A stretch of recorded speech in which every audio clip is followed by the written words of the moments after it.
Hello everyone, welcome to my channel. I hope everyone is having a wonderful day. Before starting the video, please go ahead and hit the subscribe button and give this video a like. Up today on the young and the restless summer bristles at Sharon's apology. Daniel questions his mother's interest in Billy and Sally make love in Paris. All products and services feature are independently chosen by editors. However, soaps.com may receive a commission on orders placed through its retail links, and the retail may receive certain auditable data for accounting purposes at Crimson Lights.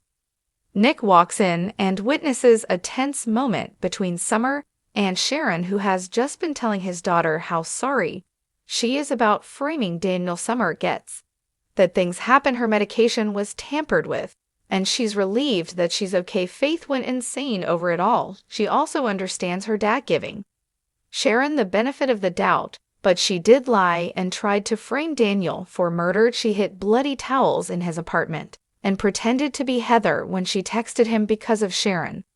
Lucy had to go out of town when her and Daniel were grieving. I'm sorry, it's just a little hard to get past all of that. Sharon feels the same way when she thinks about what she did. She's horrified. Nick asks Summer to give Sharon's perspective. Some thought she was drugged and manipulated and isn't responsible for anything that happened.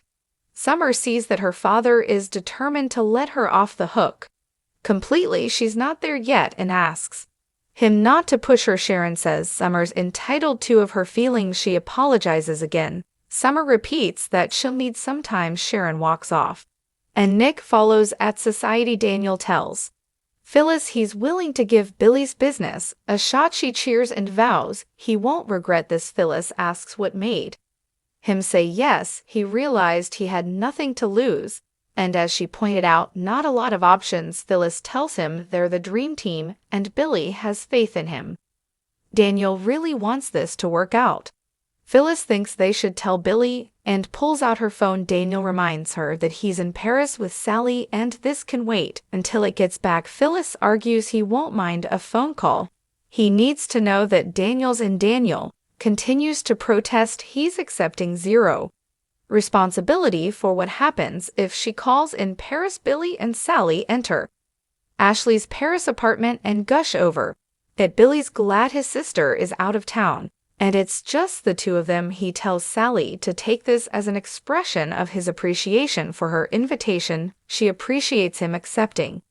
He's sure Ashley feels bad for him after what happened with his mother changing his tune. Billy says no more woe is me. Sally agrees it doesn't suit the surroundings. They kiss. Bill asks about Sally's work schedule, and she says she's all his for the rest of today and tonight. He'd like to take her to some places off the beaten path and out for dinner. They'll walk the scene and then finish in a jazz bar. Sally teases that if he's not going to rent out the Eiffel Tower, she might as well go home. He throws food at her, and she threatens him with cheese. Billy's phone rings, and he sees that it's Phyllis. He tells Sally it can wait until later, and they head out. At society, Phyllis leaves Billy a message saying she has great news and asking him to get back to her. She and Daniel debate whether it's a romantic trip.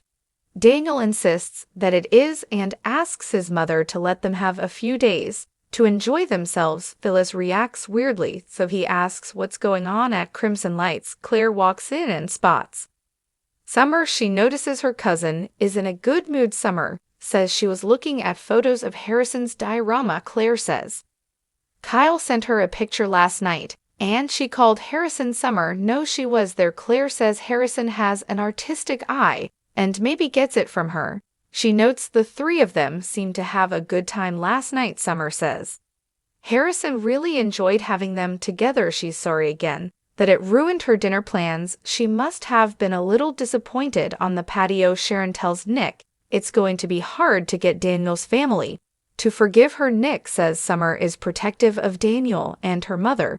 She can't lash out at Jordan and Ion, so she's doing it to Sharon. The blonde hopes there will come a day when they won't despise her. Nick advises her to give it some time. Sharon news about doing some penance. Maybe it's time she paid for the crimes she did commit. Nick says she doesn't need to do penance. She's paying enough of a price with the guilt she's feeling. He's sure time will heal wounds. Sharon conceived that he made some good points. Nick suggests they go get breakfast. She'd love that inside. CLA understands why Kyle had to cancel their dinner. Summer knows she was trying to get him together with their grandfather and wishes her luck getting Victor to change his mind, Claire says. Summer knows the history between the Abbotts and Newlands better than she does.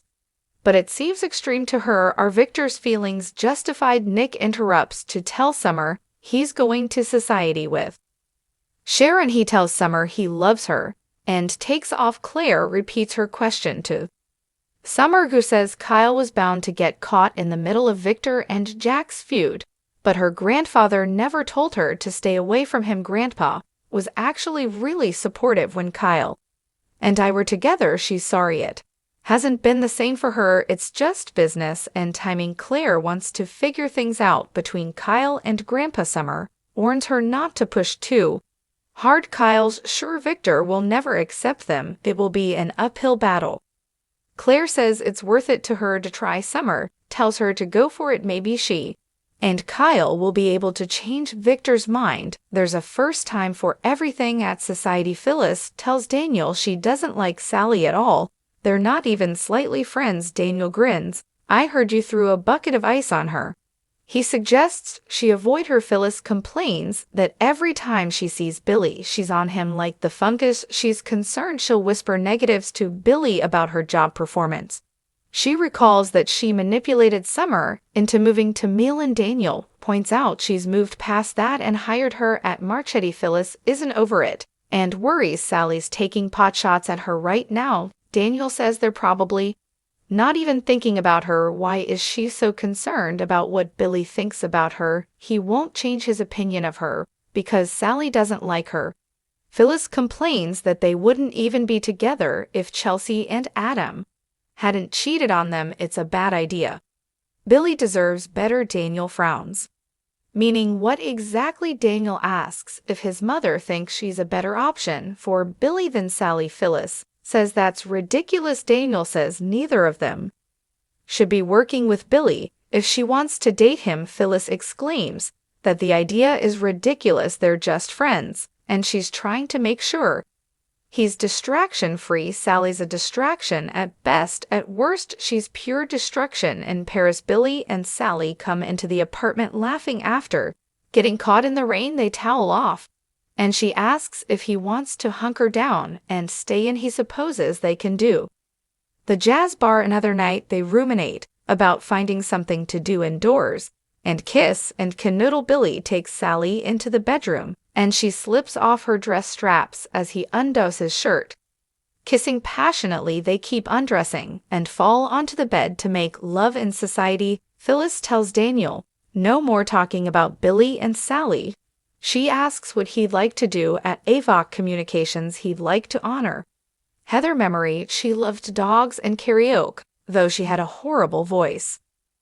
Daniel turns sad, and Phyllis asks if he's all right. He's just waiting for the remembering not to hurt so much. He wants the memories of Heather to bring him joy, not pain. Phyllis assures her son that things will get better. I promise you.